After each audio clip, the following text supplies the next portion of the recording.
Assalamualaikum warahmatullahi wabarakatuh, dan salam sejahtera untuk kita semua. Logikanya dan tradisi kita mengungkapkan bahwa ketika akan beraktivitas, biasanya kita mengisi bahan bakar terlebih dahulu. Demikian juga dengan bersepeda. Biasanya kita sarapan terlebih dahulu sebelum bersepeda, khususnya bersepeda di pagi hari. Tetapi metode berlatih dalam keadaan berpuasa menjadi trending di kalangan profesional. Berlatih dalam keadaan berpuasa atau istilah kerennya intermittent fasting diyakini akan meningkatkan kinerja bersepeda kita. Nah, apa itu intermittent fasting? Apa saja jenisnya? Dan apa manfaat serta kekurangannya akan kita bahas pada video ini sebagai pengantar memasuki bulan suci Ramadan, di mana sebagian dari kita akan menjalankan ibadah puasa.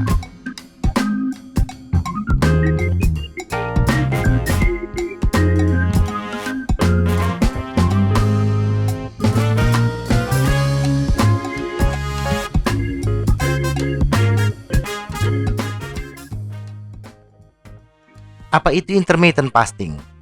Intermittent fasting atau puasa intermittent adalah pendekatan diet yang fokus pada sekitar makan dan puasa untuk periode waktu tertentu sepanjang hari atau minggu. Banyak yang percaya pendekatan diet ini lebih mirip dengan pola makan nenek moyang pemburu atau pengumpul kita yang sering harus pergi tanpa makanan untuk waktu yang lama. Tidak seperti diet populer lainnya yang memiliki persyaratan makanan dan nutrisi yang ketat, waktu adalah satu-satunya batasan nyata dalam intermittent fasting. Dan tampaknya disukai banyak orang. Tidak seperti puasa tradisional atau keagamaan, seperti puasa di bulan Ramadan, puasa intermittent hanya tidak makan pada waktu tertentu, sedangkan minum masih tetap dilakukan. Jenis intermittent fasting. Semua variasi puasa intermittent membagi hari atau minggu menjadi periode makan dan puasa. Berikut ada 3 jenis puasa intermittent yang paling umum. 1. Time Restricted Feeding atau TRF. TRF biasanya disebut sebagai metode 16-8. Puasa yang dijalankan berkaitan dengan batasan waktu. Biasanya melibatkan pembatasan waktu makan harian 24 jam. 8 jam waktu makan di siang hari dan 16 jam sisanya puasa di malam hari. Misalnya berpuasa dari jam 18 hingga jam 8 pagi dan makan mulai jam 8 hingga jam 18 sore. 2. Puasa sepanjang hari alias diet 5/2 atau Eat Stop Eat. Dalam puasa sepanjang hari, biasanya berpuasa selama 2 hari berturut-turut setiap minggu dan makan secara normal selama 5 hari lainnya. Misalnya Sabtu Minggu puasa, Senin hingga Jumat makan secara normal. Praktik ini bagi umat Islam dari segi waktu mirip dengan puasa sunat Senin dan Kamis. Banyak variasi tentang makan pada metode ini.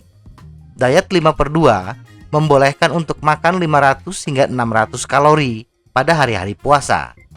Sementara yang lain seperti Eat Stop Eat, puasa selang-seling, sehari puasa sehari tidak, mirip dengan puasa Nabi Daud dari segi waktu. Merekomendasikan asupan energi 0 selama 24 jam penuh, tetapi masih minum. 3. Puasa alternatif. Dengan puasa hari alternatif, kita berpuasa selama 24 jam untuk hari-hari tertentu dan biasanya makan dengan bebas pada hari-hari non-puasa dan mengkonsumsi sekitar 25% dari kebutuhan kalori harian pada hari-hari puasa. Kelebihan intermittent fasting. Puasa intermittent dapat memiliki beberapa manfaat kesehatan yang besar, terlepas metode mana yang dipilih. Apakah metode puasa harian atau pendekatan mingguan? Puasa intermittent dapat membantu menurunkan berat badan dan mengurangi lemak visceral berbahaya di perut, alias ban serep yang mengelilingi organ dalam. Penelitian juga menunjukkan intermittent fasting dapat meningkatkan kesehatan metabolisme dan kontrol gula darah dengan mengurangi resistensi insulin, glukosa darah, dan kadar insulin puasa, yang semuanya dapat membantu mencegah, menunda, atau mengurangi keparahan diabetes tipe 2. Selain baik untuk menurunkan berat badan dan mengontrol gula darah, puasa intermittent juga terbukti mengurangi peradangan dan stres oksidatif, menurunkan tekanan darah, trigliserida, dan kolesterol, serta memperlambat proses penuaan dan penyakit terkait seperti Alzheimer. Semakin banyak bukti menunjukkan puasa juga dapat membantu dalam pencegahan dan pengobatan berbagai jenis kanker. Kekurangan intermittent fasting tak dapat dihindari. Ketika puasa intermittent, rasa lapar akan muncul, yang kadang-kadang kita akan mengalami beberapa efek samping yang tidak menyenangkan. Tetapi gejala ini umum terjadi, seperti sakit kepala, pusing, gangguan pencernaan, rasa ingin makan yang intens, lekas marah, kelelahan, dan dehidrasi. Puasa juga dapat mengganggu tidur dan jika tidak dilakukan dengan benar, dapat menyebabkan kekurangan gizi. Kabar baiknya adalah, saat tubuh kita sudah beradaptasi dengan puasa intermittent, banyak dari efek samping ini memudar seiring waktu. Tetap terhidrasi dengan baik selama puasa intermittent dan mengisi berbagai makanan bergizi dapat membantu meminimalkan beberapa efek samping negatif dari puasa intermittent. Semoga informasi ini bermanfaat. Tetap sehat. Salam goes.